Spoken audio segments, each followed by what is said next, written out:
There's a quick check off the highway not too far away from where I live.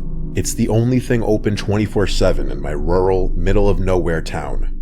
It's about a 25-minute drive if I'm speeding, which I usually am, so to translate for all you city folk, it's basically right next door. My sleep schedule is beyond atrocious, so I've been to that quick check more than a handful of times. I like to think I'm pretty generic looking and nondescript, meaning I blend in well, but it wouldn't surprise me if some of the late night workers recognize me by now. This happened just last week, so most of the details are still painfully fresh in my mind. It was past midnight, and I was coding on my laptop. My productivity and focus peak between the hours of 9 p.m. and 3 a.m., so I was in that flow state that any hard worker craves. The problem with late night grinding is that you go from perfectly comfortable to dying of hunger in a matter of minutes, which is exactly what prompted me to shut things down and grab something to eat around the reasonable hour of 2 a.m. Just so you have an understanding of everything, I should mention that the highway leading to the quick check is more of a local road than an interstate, so it's usually pretty dead. The ride there was relatively uneventful. I pulled into the quick check, ordered a sandwich from one of the counters, and roamed the aisles while I waited. The mix of caffeine I'm usually stimmed out on and the ADHD I was born with makes it difficult for me to sit still, so I was just kind of pacing around one of the corners of the store when I noticed something. Facing one of the refrigerators that lined the back of the store was a person sitting crisscross on the ground. It was such an odd sight that I initially overlooked it, then snapped my head back around to make sure I hadn't imagined it. And I hadn't. There was literally a person sitting on the ground at the end of the aisle, facing the refrigerator like he was examining it. I couldn't see anything other than the brown coat and jeans he was wearing. I needed to get a better look at this guy. At his face, at least. So I walked a few aisles down. My plan was to turn the corner really quickly, get a good look at him, then turn back up one of the aisles, ideally before he noticed me looking. Staring at strangers so explicitly is obviously really rude, so I didn't want him to catch me doing it. I was trying to be inconspicuous about it, or at least appear like I was browsing the snacks, but I guess I didn't do a good job of that, because as soon as I turned the corner to look at him, he whipped his head around and stared back at me. His movement was so abrupt that I actually froze up for a few seconds, forgetting what I was even doing there in the first place. And let me tell you, one look at this guy confirmed he was far from normal. Forget about the sitting on the ground and staring into the refrigerator. This guy was definitely on something, which I could tell from his abnormally wide eyes and the way his lip was vibrating, like it was fully quivering, almost as if he were cold, except it was actually kind of hot in there, and he was also wearing a jacket. His posture was all twisted up too, like he was straining instead of sitting, if that makes any sense. But the worst thing by far was the look he was giving me. He wasn't smiling, and he wasn't scowling either. He was staring blankly at me with this dead-eye stare that made it kind of seem like he actually was dead. The whole scene was freaky as hell. After staring at each other for an uncomfortable amount of time, I finally averted my eyes and dipped up one of the aisles, eager to get my food and leave. It wasn't ready yet, though. I stood at the counter and waited. The anxiety was getting to me. So I angled myself to face the corner of the store where the guy had been sitting. I was half expecting him to emerge from one of the aisles, at which point I'm not sure what I would have done, but he never did. Eventually, my food was ready. I promptly left the store without another thought. I thought that was the end of it, but as I was turning to get back on the highway, I saw something move out of the corner of my eye.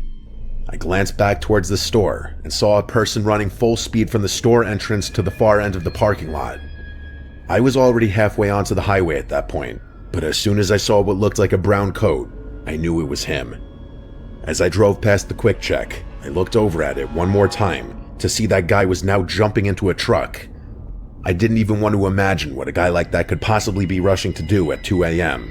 I was just happy I had nothing to do with it.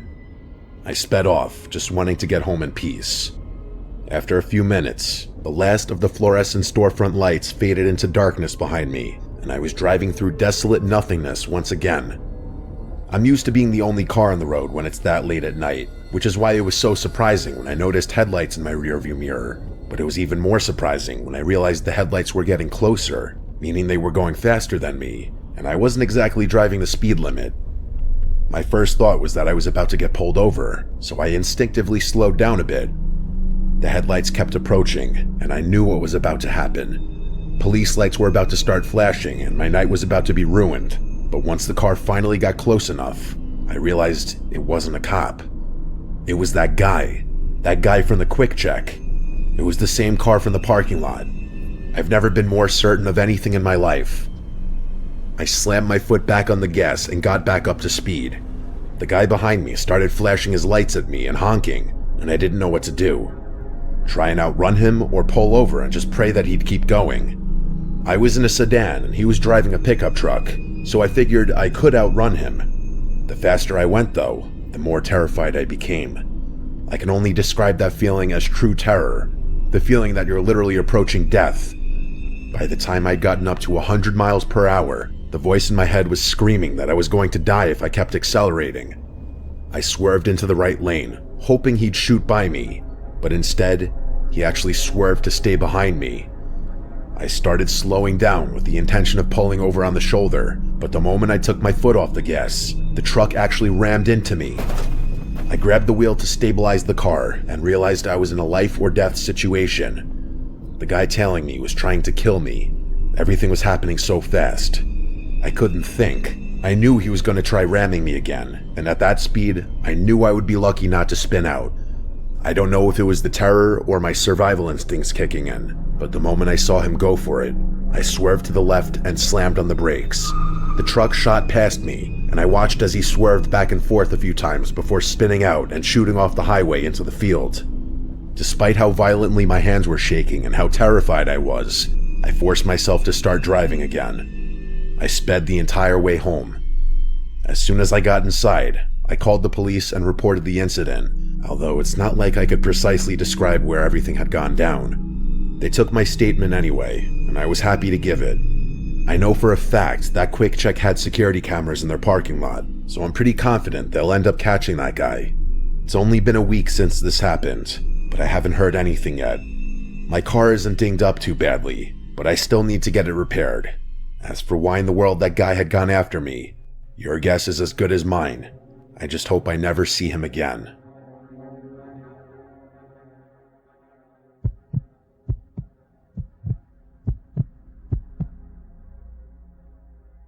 This happened in the summer of 2022. I was 25 and working what I guess you'd call an unusual logistics job. I was hauling refurbished electronics and custom PC parts for this last mile delivery startup that was trying to compete with Amazon in weird rural markets. The routes were long and completely erratic. Sometimes I'd be driving for 12 hours straight, often through the night, hitting these remote parts of the Southwest that most delivery companies refuse to touch. The pay was decent enough to make it worth it, and I didn't mind the long drive since I had grown up in a road-tripping type family. This particular night, I was deep into the final leg of a Phoenix to Lovington run. It was around 1 in the morning, and I was winding through this desolate stretch of Route 82, past the outskirts of Lincoln National Forest in southern New Mexico. If you've never driven through that area at night, it's hard to describe how isolated it feels. The road is narrow and poorly lit. You might see another car every 20 or 30 minutes if you're lucky, but here's the thing about that particular stretch. It's also the only accessible route cutting through the area for miles. The GPS alternatives would add like 2 hours to the trip, winding you way north through Carrizozo or something like that. So if you needed to get from point A to point B in that part of New Mexico, you pretty much have to take Route 82. Anyway, I was listening to some true crime podcasts when I rounded this bend and saw a red hatchback awkwardly pulled onto the gravel shoulder with its hazards flashing. I slowed down a bit out of habit. As I got closer, my headlights illuminated a woman standing next to the car. She was holding her phone high in the air like she was trying to catch a signal. My first instinct was to just drive past. I mean, I'm not heartless, but I'm also not naive about the kinds of situations you can walk into in that part of the state at that time of night. But then I started thinking about my own girlfriend or my sister and how I would want someone to stop if they were stranded in the middle of nowhere. Plus, I wasn't completely defenseless. I had a Glock 43 holstered just under my steering column. I never explicitly got permission from the company to arm myself, but given some of the areas we delivered to, It seemed like common sense to me. I slowed down and cracked the passenger window a couple inches. The woman, who didn't seem much older than me, rushed over immediately and tried my passenger door handle, which was locked. She said she needed a ride to the nearest gas station and claimed her car had just died and she couldn't get anyone on the phone. Her voice had this jittery quality to it, like she was either really stressed or maybe on something. I hesitated for a few seconds. The situation felt a little off, but what tipped the scale was knowing I had a firearm within reach. I figured if things got sketchy, I'd be able to handle myself, so I unlocked the door. She got in quickly and gave me this vague and slightly slurred "thank you so much" without really looking at me. The way she slurred her words made me think she was drunk or maybe a little tipsy, which made me a little cautious. Before driving away, I asked her some obvious questions. Had she hit something, or did the engine cut out, that sort of thing. But she kept deflecting, repeatedly asking me to just drive. Nothing she said really made sense, and I was leaning towards kicking her out of my car the more she talked. I was about to make a decision when I glanced over at her car one more time. To my horror, a man stepped out from behind it like he had been hiding there the whole time. The adrenaline started to kick, and I turned to face forward. There was another figure that had stepped directly in front of the road about 50 feet in front of us. There was something long in his hands, maybe a bat or a pipe. I couldn't tell exactly. He started moving toward my car, and that's when my survival instinct took over. I floored it. I didn't even try to be subtle about it. The woman whipped around to look back and immediately started yelling. Then she reached down and started digging around in her purse for something. I had a feeling I knew what she was looking for, so before things could escalate, I yelled at her to freeze and drew my gun. I didn't point it at her, but instead just rested it on the steering wheel so she could see it. Whatever she had been reaching for, she stopped immediately. I told her not to move, and she didn't. To my surprise, she stopped talking too. She just stared straight ahead with this expression I couldn't read. Luckily for her, we were less than 30 minutes from Artesia. After a somewhat tense half hour, I pulled into a gas station. There were 2 other vehicles in the lot, both big rigs. I told her to get out. She refused at first and gave me some stupid reason I can't remember, but I leaned across her, yanked the passenger door open, and basically forced her out of the truck. She stumbled back and fell onto the pavement, all the while yelling something completely incomprehensible. Someone started jogging over, probably one of the truckers, and I could already envision the accusations that were about to fly. All that guy had seen was me throwing a woman out of the car, and I didn't want to deal with the situation for a second longer, so I didn't. I yelled out a warning to him about her ill intentions, but that was all I was going to do. Then I peeled out of the lot before that guy could approach me and didn't look back. I drove to another gas station and started filling my tank. Then I walked over to the passenger side to inspect the seat. Buried between the seat cushions was a burner phone battery and a sealed pack of zip ties. I didn't even want to think about it. I tossed all of it in the trash and got back on the road, eager to be done with the journey. I never reported any of it, not to the police and definitely not to my company. Not because I didn't think it was worth reporting, but because, legally speaking, I didn't really want to explain to a bunch of cops why I was driving around armed or why I'd physically removed someone from my car. I'm not going to get into it, but you can connect the dots on that one yourself. One thing's for sure though, being armed that night may have very well saved my life.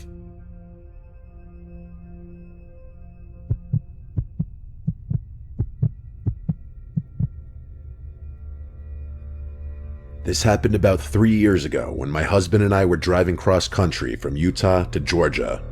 Although the route we had mapped out wasn't the most direct, it passed through some places my husband really wanted to visit. The downside of that, though, was that we'd be cutting through some pretty desolate stretches of highway. The worst part was this section of western Kansas along US Route 400, basically 100 miles of nothing but farmland. We'd been driving for most of the day, and I had fallen asleep in the passenger seat sometime around sunset. I'm one of those people who can sleep anywhere in a moving car, so I was out cold for a few hours. Around 10 at night, I woke up to the car slowing down and realized my husband had pulled into this tiny gas station off the side of the highway. My husband said he was going to grab some snacks and fill up the tank. I figured it might have been my last chance for a while to use a real bathroom,